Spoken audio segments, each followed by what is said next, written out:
Hello, it is Tuesday, which means Reviews Day Tuesday. As I mentioned in yesterday's video, I have decided to bring forward the Quiet as Mouse book club by a week, so today I will be talking about Millions by Frank Cottrell Boyce. I don't have the book anymore because I lent it to my mum, but it looks like this. Millions is a 2004 novel. It was also a film, released about 6 months later. It's set in England in the near future, in December, just before our currency is due to change over to the euro. A young boy called Damien and his older brother, who live with their father after their mother has died, find a bag containing a lot of money, and they have to decide what to do with the money because it's in pounds sterling, and in 17 days it won't be legal tender. It also turns out that the money is the proceeds of a train robbery, and the robbers are looking for the money.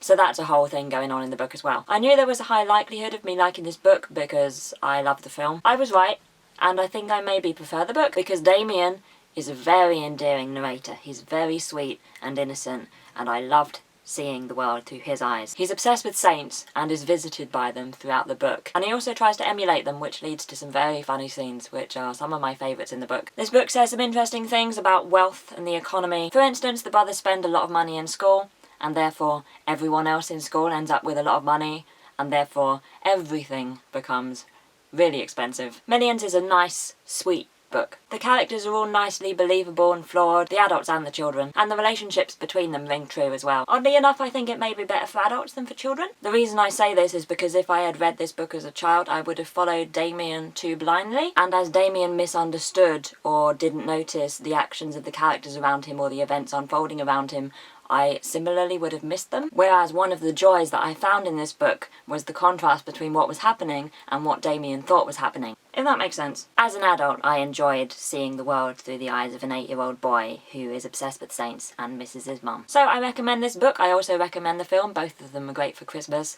I'll give them both 4 out of 5. So that's that for this week's Reviews Day Tuesday. This is the last Quiet as Mouse book club for 2014, so thanks for listening to me talk about books this year. And I look forward to talking about lots more in 2015, including some that you have recommended to me. As I have confused things by bringing this review forward, the next Quiet as Mouse book clubs will be different as well. So now, on the 6th of January, I will be reviewing The World of Ice and Fire. And now, on the 20th of January, I will be reviewing War and Peace. Hopefully. Hopefully I will have finished it by then. Do let me know what you think about Millions if you have read the book or seen the film. I'm hoping to have my Christmas video up on Christmas Eve afternoon, UK time, so look out for that. I wish you a Merry Christmas, and I will speak to you on Friday.